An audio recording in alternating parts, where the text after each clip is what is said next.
హల్లెలూయా. దేవుడి నామంలో కూడొచ్చిన మీ అందరికీ నా వందనాలు తెలియజేసుకుంటున్నాను. ఈరోజు మన ధ్యాన అంశము ద్వితీయోపదేశ కాండము 15వ అధ్యాయము 5-6 వచనాలు చదువుతున్నాను చూడండి. కావున నేడు నేను నీకు ఆజ్ఞాపించుచున్న ఈ ఆజ్ఞలన్నిటినీ అనుసరించి నడుచుకొనుటకు నీ దేవుడైన యెహోవా మాటను శ్రద్ధగా వినిన ఎడల మీలో బీదలు ఉండనే ఉండరు. ఏలయనగా నీ దేవుడైన యెహోవా నీతో చెప్పియున్నట్లు నిన్ను ఆశీర్వదించుదును గనుక నీవు అనేక జనములకు అప్పిచ్చేదవు కానీ అప్పు చేయవు, అనేక జనములను ఏలుదువు కానీ వారు నిన్ను ఏలరు. ఇప్పుడు మనకి అనేకమైన ప్రేయర్ రిక్వెస్ట్లు వస్తూ ఉంటాయి. దానిలో రెండు, ఒకటి అనారోగ్యము, 2 అప్పులు, పేదరికం అనేది అవే రిక్వెస్ట్లు. ఇంక ఈ 2 తప్ప ఇంకా మిగతావన్నీ చాలా క్యాజువల్, కామన్ ఉంటాయి. అవన్నీ క్యాజువల్గా కామన్గా ఉన్నవన్నీ చెప్తూ ఉంటారు. కానీ ఈ 2 చాలా పెద్దవి అన్నమాట రిక్వెస్ట్లు. ఎక్కువ శాతం మీరు మన కామెంట్స్లో చదివితే ఇలా మా ఒంట్లో బాగాలేదండి, ప్రార్థన చేయండి, ఈ రోగము, అసలు మనకి ఆ పేర్లు ఏంటో కూడా అసలు వినలేదు, అర్థం కాలేదు అన్న పదాలు అక్కడ రాయబడి ఉన్నాయి. అందరం ఇక్కడ ఇలా ఆరోగ్యవంతులుగా కూర్చొని ప్రతిదినం ఈ స్థలంలో కూర్చొని ఇలా ఆరాధిస్తున్నామంటే, ధ్యానం చేసుకుంటున్నామంటే, కూర్చోగలుగుతున్నామంటే కదా దేవుని యొక్క ఉచితమైన కృప మాత్రమే. హల్లెలూయా. అది కూడా చాలా, మీలో సగం మంది ఫాస్టింగ్. అసలు మనం ఏమీ తినకుండా ఈ స్థలంలోనికి వచ్చేంతసేపు కూర్చుంటున్నామంటే ఎంత ఆరోగ్యవంతులు అండి మనం కదా. చాలా ఆరోగ్యవంతులం కదా మనం.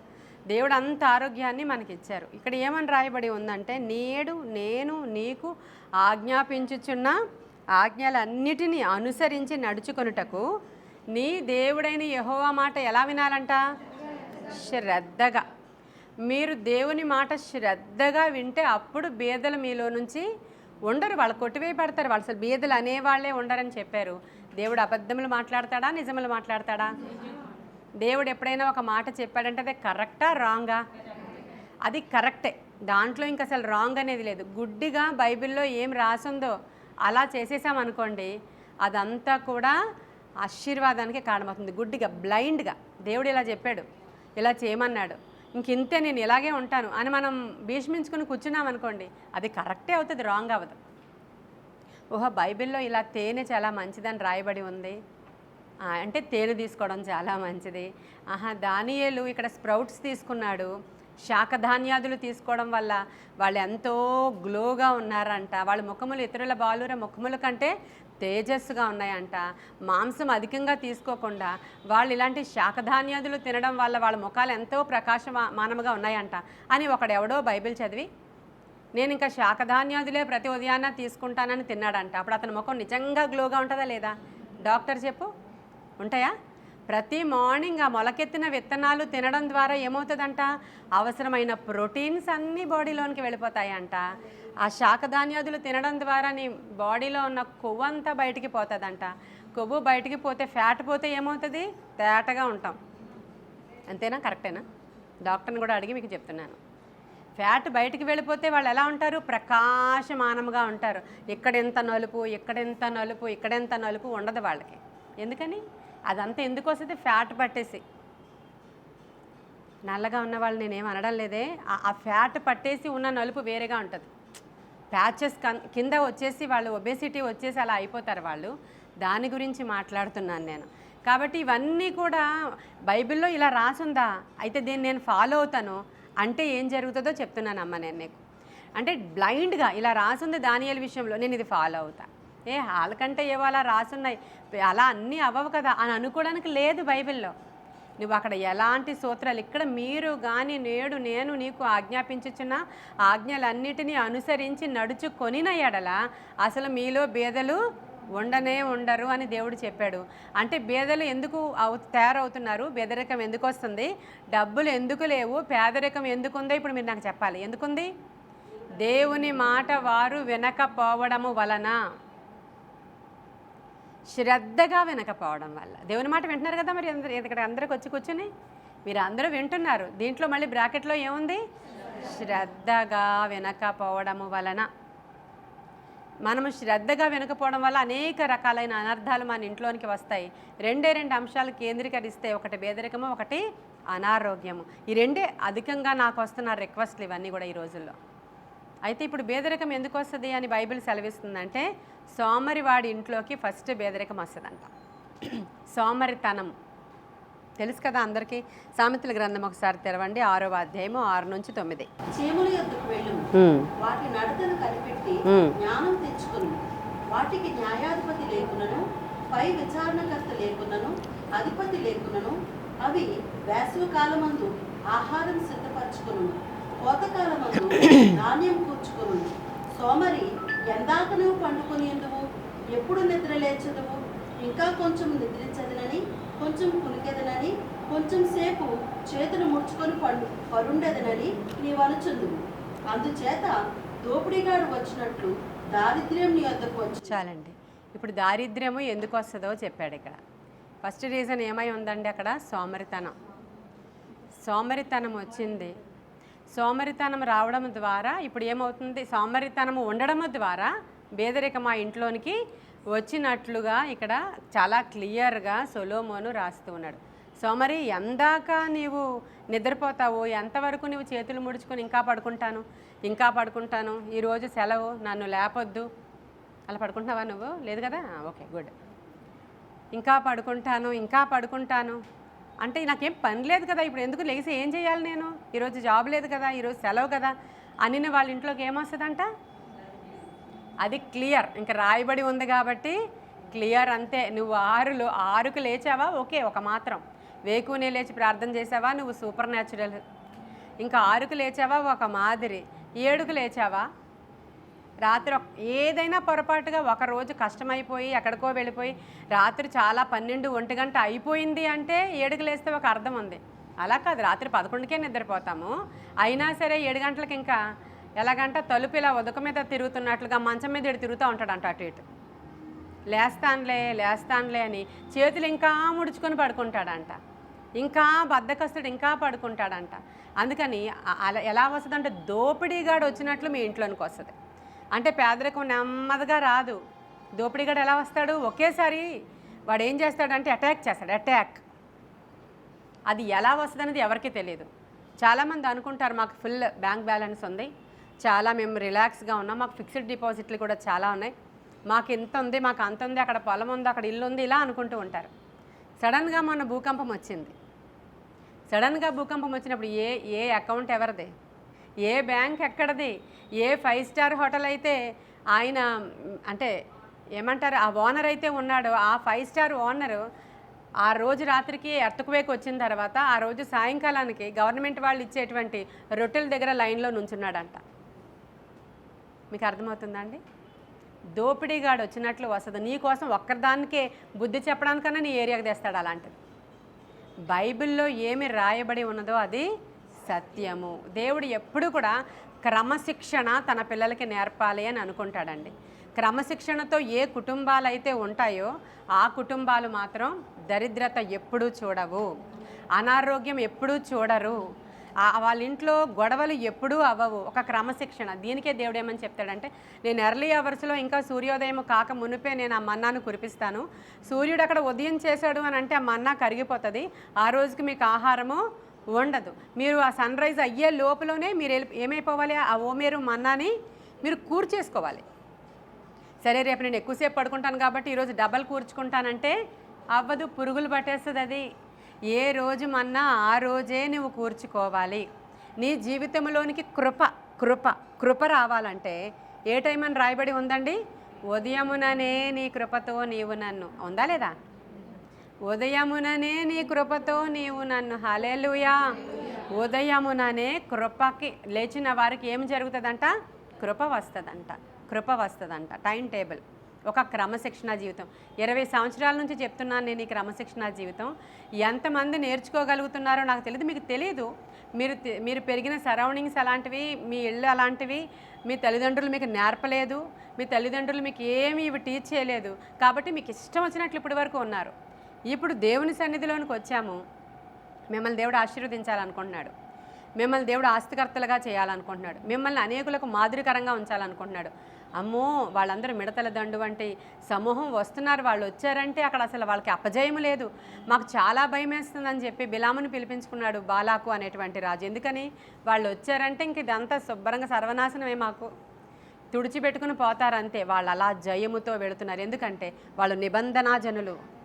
వారి దేవుడు చాలా గొప్ప దేవుడు. వారి దేవుడు సిస్టమాటిక్ గాడ్. ఆయన చెప్పాడంటే చేస్తాడంతే. ఆయన ప్రజలకి ఆయన మాట ఇచ్చిన ప్రకారం ఆయన చేసుకుని పోతాడు తప్ప ఇంకా మనం అసలు ఎవరు ఎంత దన్నున్నా ఎన్ని వెపన్స్ ఉన్నా మన వల్ల కాదనుకున్నాడు బాలాకు. వెంటనే ఏం చేశాడు? బిలాము అనేటువంటి ప్రవక్తని ఆశ్రయించాడు. అప్పుడు దేవుడు ఏం చెప్పాడు? అతని నోట్లో ఏం పెట్టాడు? మళ్ళీ ఆశీర్వాదమే పెట్టాడు. ఆ నోట్లోంచి వచ్చిన ఆశీర్వాదంతో వీళ్ళని ఎవ్వరూ ఏం చేయలేరండి. ఎందుకని? కృప వారిని నడిపించుకుని తీసుకుని వెళుతుంది. హల్లెలూయా. కృప వారిని నడిపించుకుని తీసుకుని వెళుతుంది. నేను ఎద్దు గురించి చెప్పాను మీకు. నేను కష్టపడము ద్వారానే ఆశీర్వాదం వస్తుంది. ఎద్దు ఎలా అయితే తన యజమానుడికి లోబడుతుందో దాని ద్వారానే ఆశీర్వాదం వస్తుంది. ఎలా ఒబే అవుతుందో దాని ద్వారానే మనకి ఆశీర్వాదం. ఇప్పుడు బేదలు అసలు మనలో ఉండొద్దండి. అసలు ఆ పేదరికం అనేది మనకు వద్దండి. పోనీ ఇప్పటి వరకు మనకి పేదరికం లేదు, మేము చాలా సఫిషియెంట్గా ఉన్నాం అనుకునే ఒక ధనవంతుడైనటువంటి భక్తిపరుడైనటువంటి యవనసుడు ప్రభు దగ్గరికి వచ్చాడు.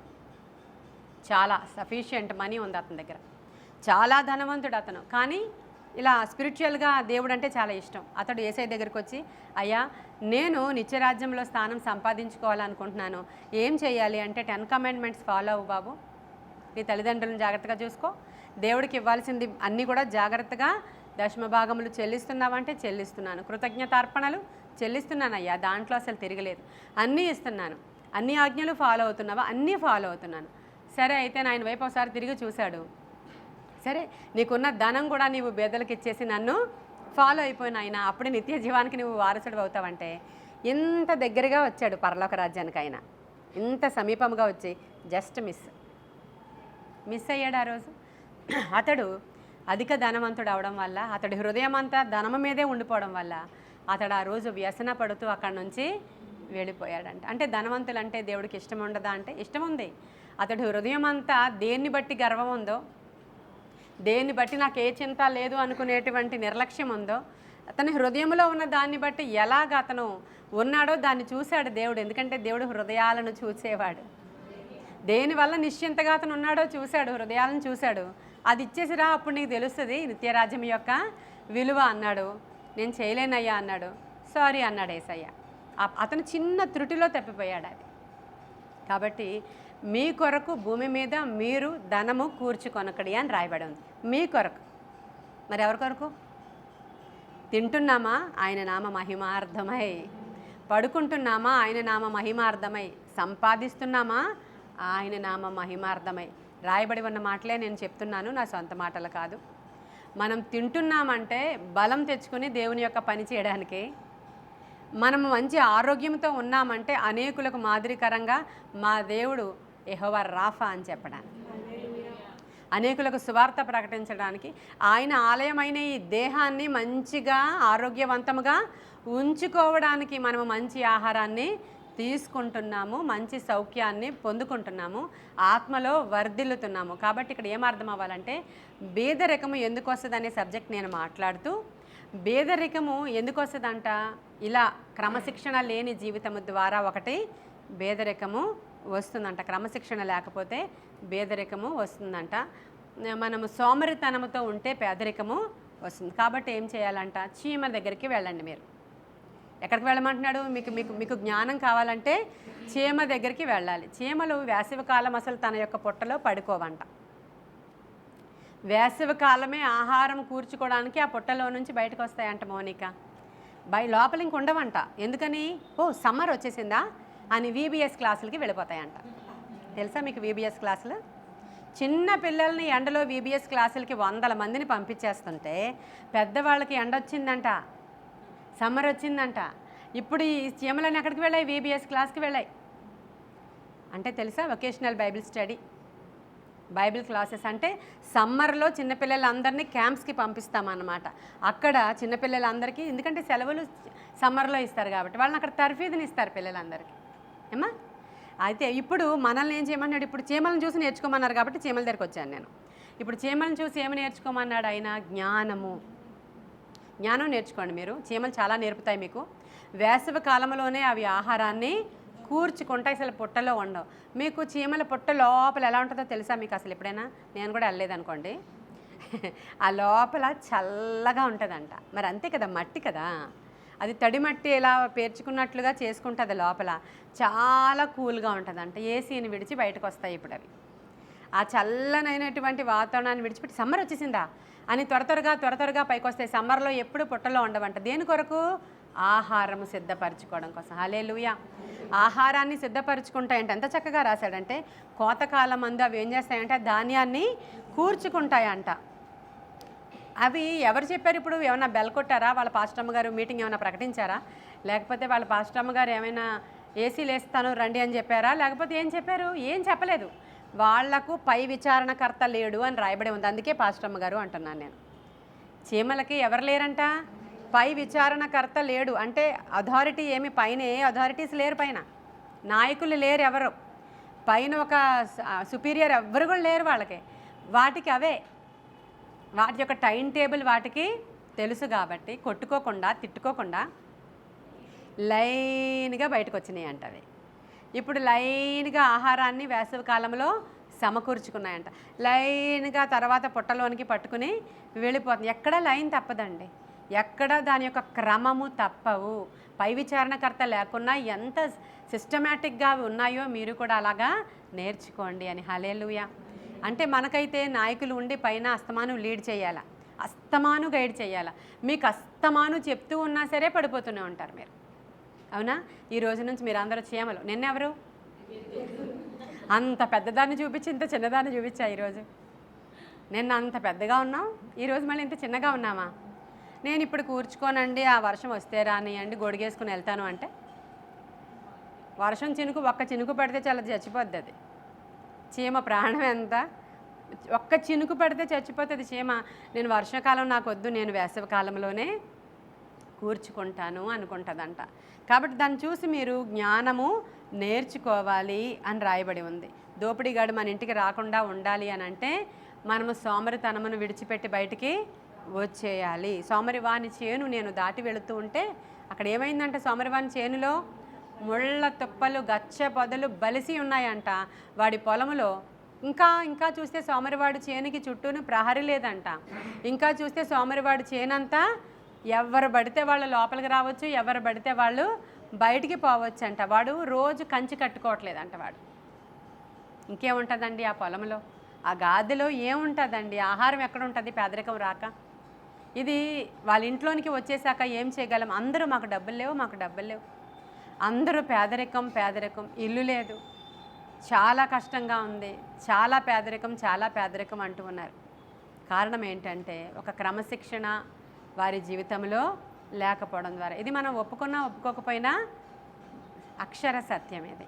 ఈ సోమరోడు ఏం చేస్తాడు? పనిలోనికి వెళ్ళడు, అందుకని ఇంటి వారికి జీతం తేడా. ఏ ఉద్యోగానికి వెళ్ళడు ఈ సోమరివాడు. అప్పుడేమవుతుంది? ఎలా వస్తుంది డబ్బులు?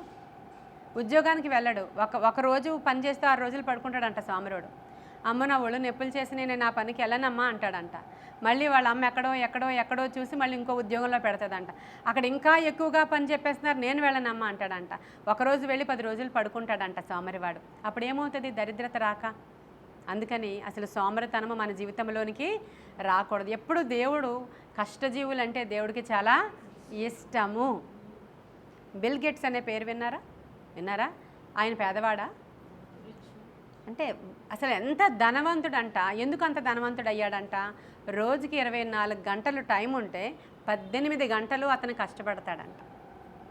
మిగతా 6 గంటల్లోనే ఆయన తిండి, నిద్ర, బ్రేక్ఫాస్ట్, స్నానము, ఇంకా ఏమైనా సరే ఈ 6 అవర్స్లోనే రోజుకి 18 గంటలు ఆయన కష్టపడతాడంట. రిచెస్ట్ పర్సన్ కింద ఆయన ఈరోజు ఉన్నాడంట. హల్లెలూయా. ఆయనకిచ్చిన జీవితమేనా? మనకి ఆయనకిచ్చిన కళ్ళేనా? మనకి ఆయనకిచ్చిన బాడీసేనా? ఇంకేమైనా స్పెషల్గా ఉన్నాయా? మనకి ఏమీ లేవు కదా స్పెషల్గా. మన అలవాట్లే, మనం అలవాటు చేసుకునే విధానాలే. ఐఏఎస్కి ప్రిపేర్ అయిన వాళ్ళు ఎంతసేపో చదువుకుంటారు. మనం 1 గంట సేపు చదువుకుని పొద్దున 100 టీలు అడుగుతాం అమ్మని. ఎందుకని? నువ్వు సోమరిదానివి కాబట్టి. ఇంక దాంట్లో ఇంక వేరే ఏ పదము పెట్టను నేను ఈరోజు. నువ్వు సోమరిదానవు కాబట్టి కాసేపు నిద్ర లేకపోతే నువ్వు ఉండలేవు, కాసేపు భోజనం లేకపోతే ఉండలేవు. కాసేపు అండి కొంచెం లేట్ అయిందంటే ఎన్ని వాచ్లు ఎంతమంది చూసుకుంటుంటారో. ఇవన్నీ ఎందుకు అంటే సోమరితనం అండి, ఇంకేమీ కాదు. కష్టపడే నైజము మన జీవితంలో లేని కారణంగా మీరు ఆశీర్వాదం పొందుకోలేరు, మీలోనికి బెదరికం వస్తుందని దేవుడు సెలవిస్తున్నాడు. కాబట్టి ఈరోజు ఎవరు ఎంతమంది ఈ వాక్యం వింటున్నారో, ప్రభా మాకు ఈ బద్ధకపు దురాత్మ మాలో లేకుండా చేయాలనే ప్రార్థన చేసుకోవాలి. మనల్ని ఎవరిని నేను క్రిటిసైజ్ చేయట్లేదు, మనల్ని మనమే క్రిటిసైజ్ చేసుకోవడంలో ఏ మాత్రం ఉపయోగం లేదు. మనం ఏంటంటే హెచ్చరించబడుతున్నాం, వాక్యము ద్వారా పురుకొల్పబడుతున్నాం. ఈ మెసేజెస్ ఎన్నోసార్లు విన్నాం, అయినా సరే ఏం చేశారు? అది మరి నోటితో కొన్నిసార్లు అర్థం అవ్వట్లేదని యాక్ట్ చేస్తున్నాను. ఎన్నిసార్లు విన్నామో అది బయటికి వెళ్ళేసరికి బాగా దులిపేసుకుని వెళ్ళిపోతారండి. అదే రోజు నువ్వు పాటించి చూడు, ఆయన ఏమంటాడో తెలుస్తుంది నీకు. అదే రోజు నువ్వు పాటించి చూడు. ఈరోజే చెప్పారు మా పాస్టమ్మ గారు, నేను ఈ రోజు నుంచి నా లైఫ్లో ఇలాంటి సిస్టమేటిక్ లైఫ్ నేను అలవాటు చేసుకుంటాను. నేను ఎందుకు లేవలేను, నేను ఎందుకు ప్రార్థన చేయలేను, నేను ఎందుకు పని చేయలేను? నేనేమో రోగిష్దానా? ఒకవేళ రోగివైతే ఓకే, ఆ రోగం కూడా ఎందుకు వస్తుందో రాయబడి ఉంది ఇక్కడ. ఎందుకని? దేవుని మాట శ్రద్ధగా వినకపోవడము ద్వారా మీ జీవితంలోనికి ఏమొస్తుంది? రోగాలు కూడా వస్తాయి. ఈ రోగం కూడా మరలా ఏం తీసుకొస్తుంది? పేదరికమే తీసుకొస్తుంది. 12 ఏళ్ల నుండి రక్తస్రావ రోగము కలిగినటువంటి ఒక స్త్రీ ఉందంట. ఆవిడేం పేదది కాదు. ఎవరావిడ? ధనవంతురాలే. ఈ రోగము మాత్రం ఆవిడని పేదరాలుగా చేసేసింది. ఆమెకున్నదంతా, కలిగినదంతా వ్యయపరిచేసుకుంది. డబ్బులన్నీ కూడా ఆవిడకి ట్రీట్మెంట్కి ఇంకా అసలు ఎన్ని డాక్టర్స్ దగ్గరికి తిరిగినా సరే అవ్వలేదంట. ట్రీట్మెంట్కి ఆవిడకి కుదరలేదు. ఆ రోగం సరికదా డబ్బులన్నీ అయిపోయినాయి అంటండి. డబ్బులన్నీ అయిపోయినాయి. అప్పుడు ఏమైపోయింది? ఆవిడకి చేతిలో డబ్బులు కూడా లేవు. పేదరికంలోనికి వచ్చింది ఆవిడ. రోగము కూడా మనల్ని పేదరికానికి, మీరు చాలాసార్లు పేపర్లో చూస్తుంటారు, యూట్యూబ్లో చూస్తుంటారు. ఇంకా భార్యని అనారోగ్యానికి బాగు చేసుకోవడానికి తన భర్త ఇల్లు అమ్మేశాడంట, వారికి కలిగినవన్నీ అమ్మేశారంట, కిడ్నీ కూడా అమ్మేసుకున్నాడంట. విన్నారా? అంటే వాళ్ళు సర్వస్వము కోల్పోతున్నారు. దేనికంటే ఒక రోగం వస్తే. ఈ రోజుల్లో చాలామంది గవర్నమెంట్ ఎంప్లాయీస్ ఉంటారు కాబట్టి మాకేం పర్లేదు, మాకు ఫెసిలిటీ ఉంది, మాకు హాస్పిటల్స్ ఉన్నాయి, ఎందుకని రోగం తెచ్చుకున్నా మాకు పర్లేదనే ధీమాతోటి ఉంటారు. కొన్ని వాటికి ఆ హాస్పిటల్స్లో కూడా ట్రీట్మెంట్ ఉండదు. మేము ఈ లిస్ట్ ఇస్తారు, వీటికి మాత్రమే మేము చేస్తామండి, వాటికి మీరే పెట్టుకోవాలంటారు. ఒక 10 టెస్టులు చేస్తే చాలు 2 నెలల జీతం అయిపోద్ది. అక్కడ అవుతుందా లేదా ఒకసారి నాకు చెప్పాలి మీరు. అన్ని టెస్టులు ఫ్రీగా చేయడం లేదు. దాని బదులు దేవుని మాట శ్రద్ధగా విని యెహోవా రాఫా దగ్గరికి వస్తే చాలు కదండి. రోగం రాకముందే నీవు ఆయన మాట వింటే, రోగం ఇంకా నీ జీవితంలోనికి రాకముందే నీవు ఆయన మాట వింటే ఇంకెంత బాగుంటుంది. యవ్వనంలో ఉన్నప్పుడు చాలా బలంగా ఉంటాం, అప్పుడు ఎగిసెగిసి మిడిసి పడుతుంటారంట. కానీ కొంచెం ఆ యవ్వనంలో కూడా రోగాలు వచ్చేస్తున్నాయి. ఇప్పుడు కారణం దేవుని మాట వినకపోవడం. ఈరోజు ఎందుకు మన జీవితాల్లోనికి ఆత్మీయ దరిద్రత, ఆర్థిక దరిద్రత వస్తున్నాయనే అంశాన్ని నేను మాట్లాడుతున్నానండి. ఈరోజు మనం చీమల దగ్గరికి మన ప్రభు మనల్ని తీసుకుని వెళ్ళాడు. ఏ బిల్ గేట్స్ అయినా మనం కష్టపడలేము. కష్టపడిన వాడికి ఖచ్చితంగా డబ్బులు వస్తాయి, కష్టపడిన వాడికి ఖచ్చితంగా ఆశీర్వాదం వస్తుంది. వారి జీవితకాలంలో వారి ఉద్యోగాన్ని జాగ్రత్తగా చేసుకున్నారు కాబట్టి ఆఫ్టర్ రిటైర్మెంట్ హ్యాపీగా, సుఖంగా, నెమ్మదిగా ఉన్నారు కొందరు. ఎందుకని? వారి జీవితకాలంలో పొదుపు చేసుకున్నారు. వారి జీవితకాలంలో ఆడంబరాలకి పోలేదు. వాళ్ళ జీవితకాలంలో వ్యసనాలు లేవు. వాళ్ళ జీవితకాలంలో విచ్చలవిడితనం లేదు. సో వాళ్ళు ఈరోజు నెమ్మదిగాను, సుఖముగాను, హ్యాపీగాను జీవిస్తున్నారు. అటువంటి వారిని చూసినప్పుడు వీళ్ళకి ఏంటి ఏమీ లేదని అనుకుంటూ ఉంటాం. మనం ఎలా ఉన్నామో చూసుకో. ఇలా మనము కానీ ఉంటే అనేకులకు మాదిరికరంగా ఉంటారు. ఇంకా 3వ దరిద్రత ఎందుకు వస్తుందంటే వ్యసనాలు. ఈ రోజుల్లో ఇప్పుడు నవేడేస్లో వ్యసనం ఎలా ఉందంటే ఇంట్లోనికే వచ్చేసింది. ఇదివరకు తాగడానికి బయటికి వెళ్ళాలి, సినిమా చూడడానికి బయటికి వెళ్ళాలి, తప్పు పనులు చేయడానికి బయటికి వెళ్ళాలి, దేనికైనా బయటికి వెళ్ళాలి. ఈరోజు ఎక్కడికి వెళ్ళక్కర్లా, ఇంట్లోనే కూర్చోవాలి. నాకు వస్తున్న రిక్వెస్ట్లో, నాకు తెలిసిన రిక్వెస్ట్లో యవ్వనస్తులు బెట్టింగ్లంట, అవి క్రికెట్ బెట్టింగ్స్ అంట. మీ పిల్లల్ని కూడా జాగ్రత్తగా చూసుకోండి. క్రికెట్ బెట్టింగ్స్లోనే రకాలు ఉన్నాయంటండి. వాడు జరిగిపోయిన గేమ్స్ కాకుండా ఏంటో ఏవో ఐపీఎల్ అని ఇవని అవని ఏవో ఆడుతున్నారు కదా. ఈ క్రికెట్ బెట్టింగ్స్లో లక్షలు పెడుతున్నారంట అండి. ఇంట్లోనే కూర్చుంటాడు వాడు, ఎక్కడికి వెళ్ళడు. లోపలే ఉంటాడండి. మా అబ్బాయి అసలు ఇల్లు కదలడు, ఎంత మంచోడో అంటుంటుంది తల్లి ఒక పక్క నుంచి. ఎక్కడికి వెళ్ళండి, మా పిల్లడు చాలా మంచోడండి. గదిలోనే ఉంటాడు, ఎవరితో మాట్లాడండి, అసలు సిగ్గండి. మీరు వచ్చినా పలకరించడండి. వాడు ఏం చేస్తున్నాడు మూలని? వ్యసనము ప్రియమైన దేవుని బిడ్డలారా. సడన్గా ఆల్ ఆఫ్ ఏ సడన్ 10 లక్షలు కావాలని అడుగుతాడు నిన్ను బయటకు వచ్చి. ఇంటి మీదకి ఫైనాన్స్ వాళ్ళు వస్తారు నీ దగ్గరికి. ఇంటి మీదకి ఎవరో వచ్చి మీ అబ్బాయి ఇదిగో ఈ బెట్టింగ్ ద్వారా ఇంత లాస్ అయ్యాడు, మాకు కట్టాలని వస్తున్నారట. మా ఇంటి దగ్గరే జరిగింది, అందుకే నాకు ఇంత డీటెయిల్డ్గా తెలిసింది. మా ఇంటి దగ్గరే జరిగింది. మా ఇంటి దగ్గర 4 ఇల్లులు అవతల ఒక అబ్బాయి చేశాడు ఈ పని. వాళ్ళ మమ్మీ గుండె ఆగిపోయింది. 10 లక్షలు ఏదో టైలరింగ్ పని చేసుకుంటూ ఒక ఇంట్లో వంట చేసుకుంటూ ఉన్నటువంటి ఆ స్త్రీకి ఒకసారి నువ్వు 10 లక్షలు కట్టాలి, మీ అబ్బాయి అప్పయ్యాడంటే ఆ తల్లి ఎలా అయిపోతుందో ఒకసారి చెప్పండి.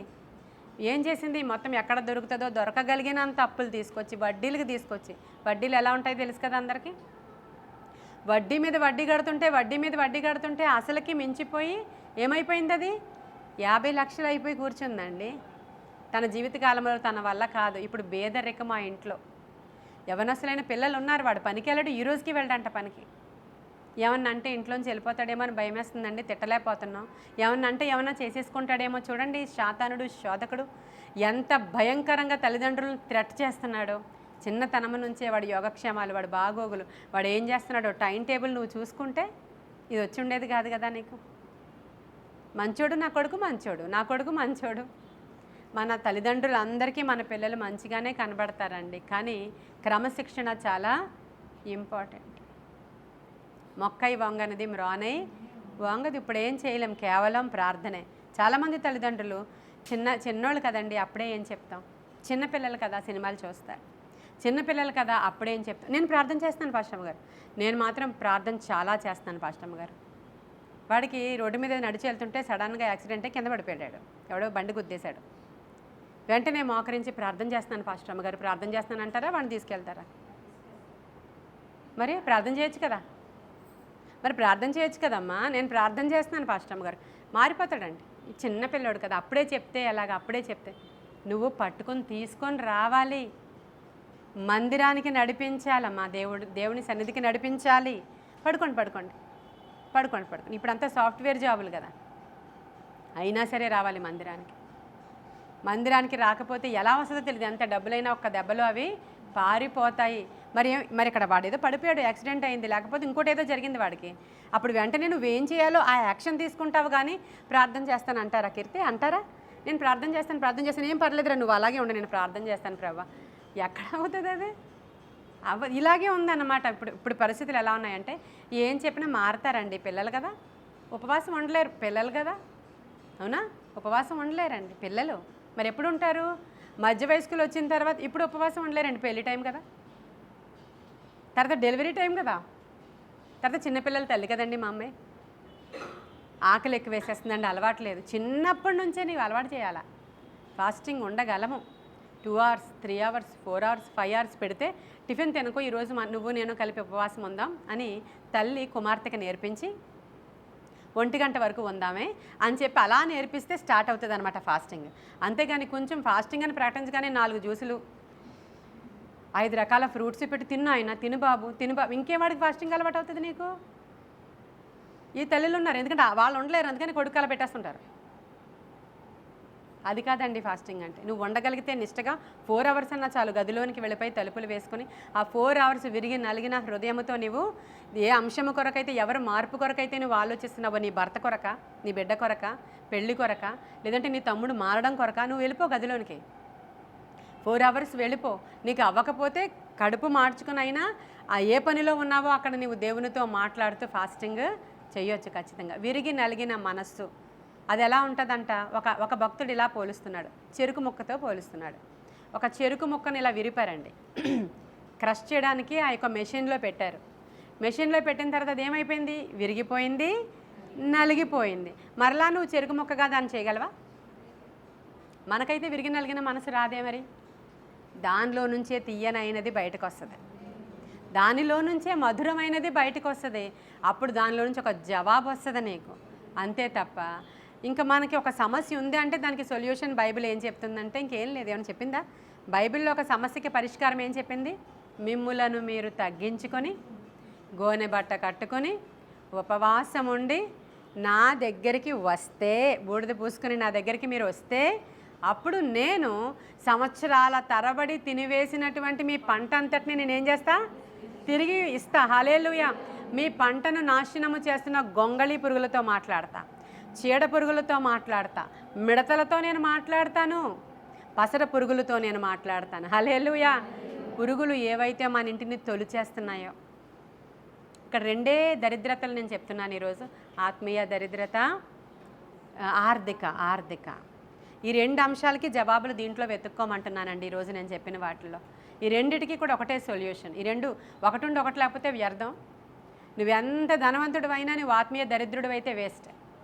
ఆత్మీయ దరిద్రుడు ఒకడు కనబడతాడు మనకి ఎక్కడో చెప్పండి, లాజర్ దగ్గర కనబడతాడు. ఎంతో ధనవంతుడు లోకానికి, కానీ ఆత్మీయంగా దరిద్రుడు అతను. అంతేనా? లాజర్ ఇంటి దగ్గర ఉన్నటువంటి ఒక ధనవంతుడు ఆత్మీయంగా దరిద్రుడు అతను. ఇతనేమో ఇది మామూలుగా శారీరకంగా దరిద్రుడు అతను అనారోగ్యం ద్వారా దరిద్రుడు అయ్యాడంట. అతను పవర్టీ ఎందుకు వచ్చిందంటే అతడు కుదరని రోగము చేత, కుష్టు చేత ఎడవబడిన వాడని కొన్ని వెర్షన్స్లో రాయబడి ఉంది. అతడు రోగము ద్వారా దరిద్రత వచ్చిందంట అతనికి. పక్షవాత రోగికి రోడ్డు మీద పడేశారు. ఎందుకని? అడుక్కుంటున్నాడు. ఎందుకని? వాడి రోగము ద్వారా దరిద్రత. అందుకని ఎంత జాగ్రత్తగా ఉండాలంటే, నేను భయపెట్టడానికి చెప్పట్లేదు, కానీ మీలో ఎవరు బేదలు ఉండరు అని దేవుడు చెప్పిన మాట ఈరోజు తీసుకుందాం. మాలో ఎవరు బేదలు లేరు ప్రభువా, మాలో ఎవ్వరూ బేదలు లేరు. ఎందుకంటే మీ మాటను ఈ రోజు నుంచి మేము శ్రద్ధగా వినడానికి ఇష్టపడుతున్నాం, శ్రద్ధగా ఆచరించడానికి ఇష్టపడుతున్నాం. నువ్వేం చెప్పావో దానికి మేము లోబడ్డానికి ఇష్టపడుతున్నాం. చీమల దగ్గరికి ఈరోజు వెళ్ళిపోతున్నాం ప్రభువా. మేము ఈరోజు మిర్మికాలజీ నేర్చుకుంటున్నాం ప్రభా. మిర్మికాలజీ అంటే చీమల శాస్త్రము. మిర్మికాలజీ. బైబిల్ శాస్త్రాన్ని ఏమంటారు? థియాలజీ. మోకాళ్ళేసి ప్రార్థన చేసే శాస్త్రాన్ని ఏమంటారు? నియాలజీ. అర్థమవుతుందా? సోషల్ స్టడీస్ చదువుకోవాలంటే సోషియాలజీ. అన్ని యాలజీ అంటే అదొక శాస్త్రము. ఈ చీమల గురించి ఎంత అధ్యయనం చేశారో మిర్మికాలజీలో, అంత అధ్యయనం చేస్తే మనకి మతి తిరిగిపోయన్న సంగతులు చీమల దగ్గర ఉన్నాయంట. ఇది ఎప్పుడో రాసేశాడు దేవుడు. ఇప్పుడు శాస్త్రవేత్తలు దాన్ని పరిశీలన చేస్తూ ఆ రోడ్డు దగ్గర ట్రాఫిక్ సిగ్నల్స్ దగ్గర చీమ బొమ్మ వేసి క్యూ పాటించండి అని పెడుతున్నారు బొమ్మలు. తెలుసా మీకు? వాట్ ఏ వండర్ కదా. బైబిల్లో ఏముందో అది అక్కడ తీసుకెళ్లారండి. బైబిల్లో ఎప్పుడో క్రీస్తుకి 1000 సంవత్సరాల క్రితం ఉన్న సొలొమోను రాసేశాడంతే. మీకు క్యూ ఎలా నిలవబడాలి, క్రమం ఎలా నేర్చుకోవాలి, సంపాదన ఎలా సంపాదించుకోవాలి, డబ్బులు ఎలా సంపాదించాలి, ధనవంతులు మీరు ఎలా అవ్వాలంటే ఇదిగో చీమ దగ్గరికి వెళ్ళండి. మీకు డబ్బులు కావాలా, ధనవంతులు అవ్వాలా, చింత లేకుండా హ్యాపీగా పడుకోవాలా మీరు తర్వాత, అంటే అన్సీజన్లో అయితే చీమ దగ్గరికి వెళ్ళాలి. అన్సీజన్ అంటే ఏంటి? మనకు వయసు అయిపోయినప్పుడు, లేదంటే మనకు కొంచెం శరీర బలం తగ్గినప్పుడు మంచిగా క్షేమంగా సౌఖ్యంగా నెమ్మదిగా ఉండాలి అని అంటే కొంత ఉండాలి కదా మనకు పక్కన. అది దేవుని యొక్క రాజ్యంలో మనం ధనము కూర్చుకుంటూ ఉంటే ఏమవుతుంది? మనం ఇహమందు ధనవంతులుగా దేవుడు మనల్ని చేస్తుంటాడు. కాబట్టి ఏం నేర్చుకుంటున్నాను, ఏం చెప్తున్నానంటే, ఇప్పుడు మనం అందరం ఇలాగ ఆత్మ సంబంధమైనటువంటి లింక్లో ఉండి ఈరోజు చెప్పింది నేను ఈరోజే మనం ఫాలో అవడానికి ట్రై చేస్తే మీలో బేదలు ఉండరు. ఈరోజు పేదరికము బయటికి పారిపోతుంది. కాంప్రమైజింగ్ లైఫ్ అది ఎప్పటికీ మీ స్థితి అలాగే ఉండిపోతుంది. దేనికైనా సరే, దేనికైనా కాంప్రమైజ్ అయిపోతే మీకు ఇంకా అలాగే ఉండిపోతారు. ఈరోజు బేదలు అనేవాళ్ళు మా సంఘంలో ఉండకూడదు అంతే, మా దేశంలో ఉండకూడదు అంతే, అసలు క్రైస్తవ సంఘాలలో ఉండకూడదంటే కొన్ని చిట్కాలు ఇస్తాను, అవి ఫాలో అవ్వండి అంటున్నారు ఆయన. మనం ఇలా వచ్చి ఇప్పుడు ఈ చీమ దగ్గర మనం నేర్చుకున్నామని నమ్ముతున్నాను. ఇంకా బెట్టింగ్ గురించి, దాని గురించి ఈరోజు నేను ప్రార్థన చేయబోతా ఉన్నాను. బెట్టింగ్ గురించి చెప్తున్నాను. అలాగా 10 లక్షలు ఆ తల్లి కట్టలేక చాలా ఏడుస్తున్నారు అలాగా. తర్వాత ఇంకా వాటిలోనే రకాలు ఉన్నాయి. పబ్జీ గేమ్ అంట ఏదో, పబ్జీ గేము. వాళ్ళ ఆయన పబ్జీ గేమ్ ఆడుకుంటూ ఉంటాడంట, పిల్లల్ని అంటూ ఉంటాడంట పక్కన. 2-3 పిల్లలు పుట్టేశారంట. ఆయన ఏం చేస్తాడు మీ ఆయన అంటే పబ్జీ గేమే ఆడుకుంటాడంట. నేను మాత్రం ఇలా జాబ్కి వెళ్తున్నాను, ప్రైవేట్దే, ఎక్కువ రావట్లేదు, అందుకని మా పిల్లని తీసుకుని వెళ్ళి మీరు పెంచుకుంటారా అని అడుగుతున్నారంట ఒక ఆవిడని. మరి మీ హస్బెండ్ ఏం చేస్తున్నారంటే పబ్జీ గేమ్ ఆడుకుంటున్నారు. బాగుందా? దేనికండి? ఆ యజమానుడు ఏం చేస్తున్నాడంట? ఆట ఆడుకుంటున్నాడంట. ఆ వ్యసనం అనేది అతన్ని విడిచిపెట్టట్లేదంట, ఆట అతన్ని, ఆ వ్యసనం అతన్ని విడిచిపెట్టలేదంట. ఇంట్లోకి దరిద్రత, పిల్లల్ని కూడా ఇంకోళ్ళు తీసుకెళ్ళి పెంచుకోండి అని అడుగుతున్నారు వాళ్ళు. ఎంత దారుణంగా ఉందో పరిస్థితి. వ్యసనం అనేటువంటి ఒక భయంకరమైనటువంటి అపవాది డ్రగ్స్. ఈ డ్రగ్స్కి అడిక్ట్ అయిపోయినప్పుడు దొంగతనం చేసి ఇంట్లో నుంచి డబ్బులు పట్టుకుపోతూ ఉన్నారు పిల్లలు. అయ్యో మా అబ్బాయిని ఆ పక్కింటి అమ్మాయి వచ్చింది, ఆ అమ్మాయి తప్ప మా అబ్బాయి కాదు అనుకుంటున్నారు వీళ్ళు.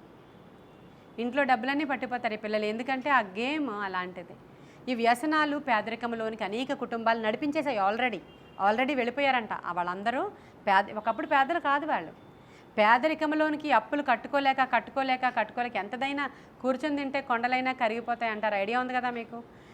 అలా వాళ్ళు పేదరికంలోనికి వెళ్ళిపోయారంట. అలా ఎన్నో ఇళ్ళు ఏడుస్తున్నాయండి ఈరోజు. ప్లీజ్ ప్లీజ్ ప్లీజ్ అని పెడుతున్నారు మన మెసేజెస్లో, చూసారా? ఒకసారి మా వైపు చూడండి, ప్రార్థన చేయండి. ఇదిగో మా పరిస్థితి ఎలా ఉంది, ఇదిగో ఈ రోగం ఉంది, అమ్మ నా పరిస్థితి అస్సలు బాగోలేదని పెడుతున్నారు, చూసారా? ఆ అన్ని ప్లీజులు యేసయ్య దగ్గరికి వెళ్ళి అడిగితే ఎంతో అద్భుతంగా ఉంటుంది. అన్ని మెసేజ్లు నాకు పెట్టే కంటే, పెట్టొచ్చు ఒక మెసేజ్ నాకు, మనకంటే ఆ ప్రభువు దగ్గరికి వెళ్ళి కూర్చుంటే ఎంతో బాగుంటుంది. దానికంటే రెమెడీ ఏంటో చూస్తే ఇంకా బాగుంటుంది. ఆ రెమెడీ ఏంటంటే దేవుని యొక్క గ్రంథమే, చేయమనే చూపించాడు దేవుడు. కాబట్టి ఈరోజు మనము ఇలాంటి ఒక మంచి సిస్టమాటిక్ లైఫ్లోనికి ఈరోజు ఎంటర్ అవుతాం. 11వ రోజు, 11 సాగర్ ఈరోజు 11వ రోజు ఏమవుతుందంటే, ఒకవేళ మీరందరూ మంచోళ్ళు, మంచిగా ఉదయాన్నే లేస్తాం, ఒక క్రమశిక్షణ గల జీవితం ఉంది, మంచిగా నైట్ మంచి టైంకి పడుకుంటాం, కుటుంబ ప్రార్థన ఉంది, వ్యక్తిగత ప్రార్థన ఉంది, ఒక సిస్టమాటిక్ లైఫ్ ఉంది తప్ప వెచ్చలవిడి జీవితం లేదు. వెచ్చలవిడి తిండి కూడా వద్దు. వెచ్చలవిడిగా తిండిబోతుతనం అన్న వాళ్ళు దరిద్రులు అవుతారని రాయబడం. విచ్చలవిడిగా తిండిపోతులు ఏమవుతారు?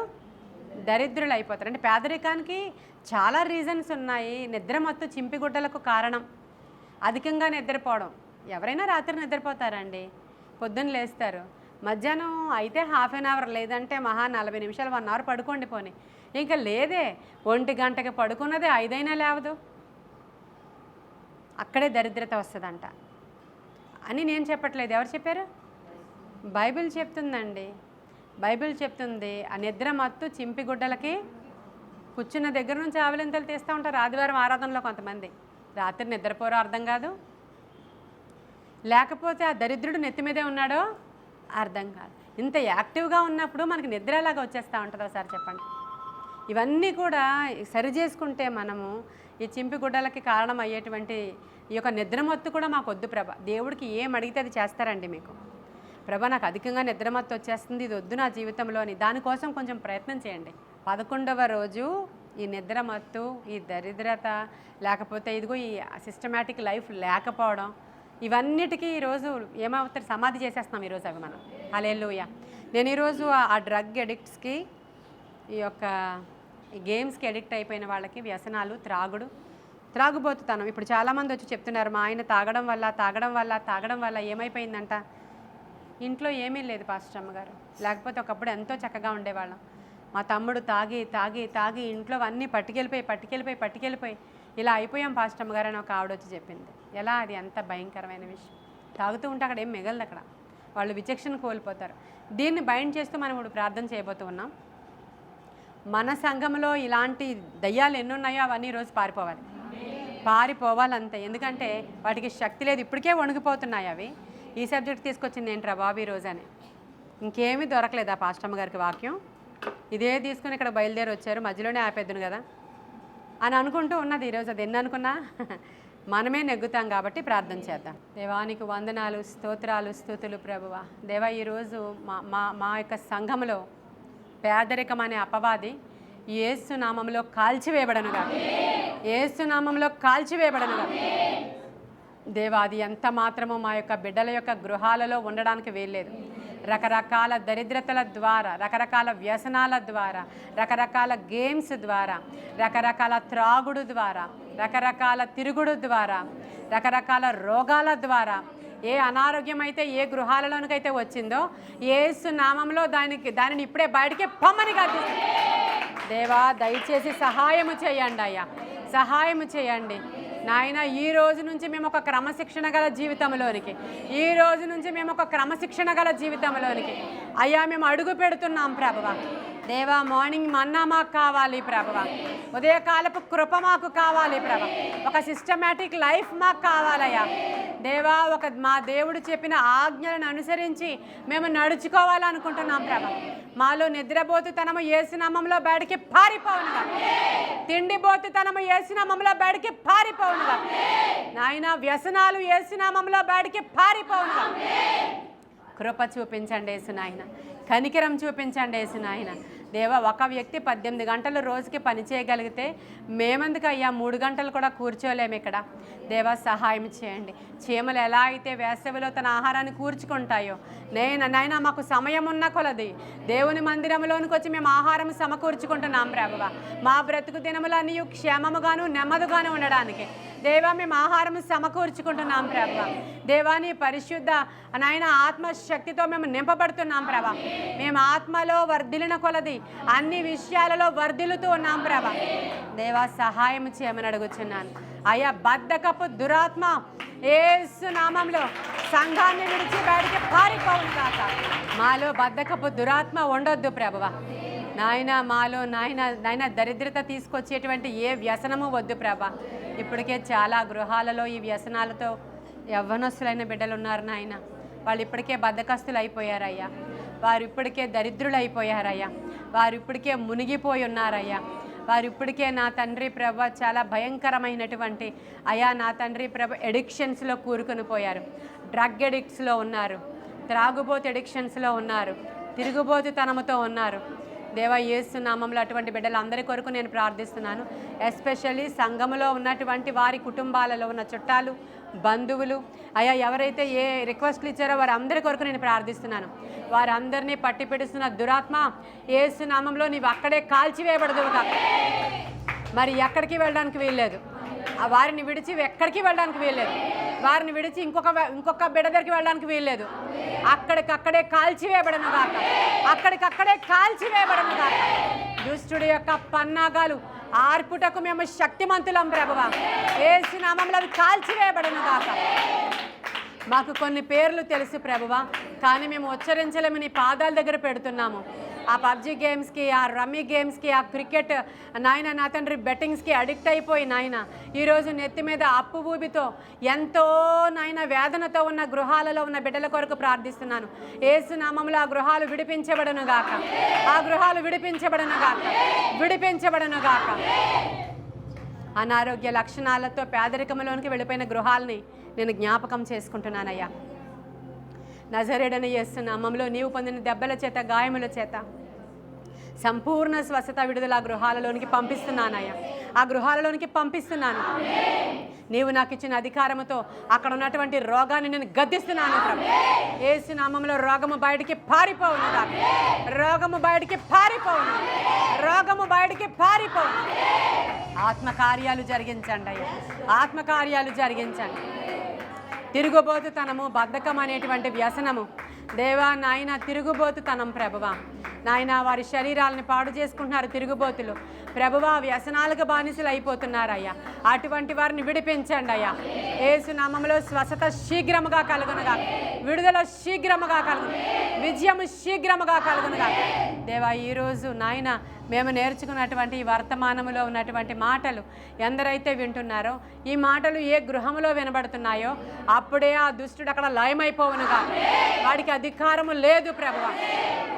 యేసయ్యా నీ ఒక్క మాట చాలు ప్రభువా. నీ ఒక్క మాట మాట్లాడితే అయ్యా చనిపోయిన వారు బ్రతికారయ్యా. ఒక్క మాట తలి తాకుమి అంటే చాలు, తలి తాకుమి అంటే చాలు, ఎఫ్ఫతా అంటే చాలు, ఎఫ్ఫతా అంటే చాలు. యేసు నామంలో ఈరోజు దేవా నాయన ఆశీర్వాదపు ద్వారాలు తెరవబడనుగాక. నాయన యేసు నామంలో నాయన ఆశీర్వాదపు ద్వారాలు తెరవబడనుగాక. నాయన దరిద్రత యావత్తు పోవునుగాక. అప్పుల ఊబిలో కూరుకుని పోయిన వారు ఈరోజు లేవనెత్తబడదురుగా. నిన్ను శ్రద్ధగా వెతికిన ఎడల, శ్రద్ధగా పని చేసుకున్న ఎడల, శ్రద్ధగా నీ ఆజ్ఞలను అనుసరించి నడుచుకుని ఎడల బేదలు అక్కడ ఉండనే ఉండరు ప్రభువా. నాయన మీరు అప్పిచ్చుదురు కానీ అప్పు తీసుకునే వారుగా ఉండరు అనే ఆ వాగ్దానము మాకు మా సంఘానికి వినుచున్న వారందరికీ వర్తించునుగాక. యేసు నామములో గొప్ప కార్యాలు జరుగునుగాక, ఆత్మ కార్యాలు జరుగునుగాక. పరలోక సంబంధమైన ధనము కూర్చుకోవడానికి అవసరమైన కృప మా అందరికీ దయచేయండి, మా అందరికీ దయచేయండి, మా అందరికీ దయచేయండి. మాటలలో ఏది అవసరమే అదే బయటికి పంపించండి నాయన. ఆత్మశక్తితో కార్యాలు జరిగించి మీ నామానికి మహిమ తెచ్చుకోమని నాయన నీ కృపగల హస్తానికి కూడి వచ్చిన మమ్మల్ని అప్పగించుకుంటూ ప్రార్థనలో పార్టిసిపేట్ చేసిన ప్రతి వారు నాయన ఎవరిని గురించి జ్ఞాపకం చేసుకుంటూ ఇంటి వారు ఈ ప్రార్థనలో పార్టిసిపేట్ చేశారో వారందరూ విడిపించబడదురుగాక, వారందరూ విడిపించబడదురుగాక. రోగగ్రస్తులు స్వస్థపరచబడదురుగాక నాయన. ప్రతి కీడు చెడు పోవునుగాక. 12 సంవత్సరాలు ఆస్తి అంతా పోగొట్టుకున్న అయ్యా రక్తస్రావ రోగము కలిగిన స్త్రీ నిమిషములో బాగైందయ్యా. అలా ఈ మాట నేను మాట్లాడుతుండగా నిమిషములో బాగవ్వాలయ్యా, నిమిషములో స్వస్థత, ఇమ్మీడియట్ హీలింగ్ రావాలి, అద్భుతం జరుగునుగాక. ఇచ్చిన అవకాశాలను పోగొట్టుకుని మరలా దరిద్రులైన వారి కొరకు ప్రార్థిస్తున్నాను తండ్రి.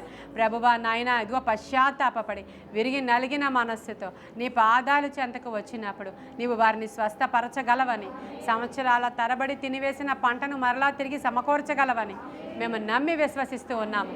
ఆత్మకార్యాలు జరిగించమని ఈ మాటలన్నీ కూడా అయా మా యొక్క నాయన నా తండ్రి ఈరోజు ఏ మాటలైతే ఉచ్చరించి ప్రార్థించామో అవి వినుచున్న వారందరికీ ఆశీర్వాదకరముగాను విడుదలకరముగాను మారులాగున సహాయం చేయమని యేసయ్య శ్రేష్ఠ నామంలో అడిగి వేడుకొని పొందుకొని ఉన్నాము మా ప్రియ పరలోకపు మా తండ్రి. God bless you.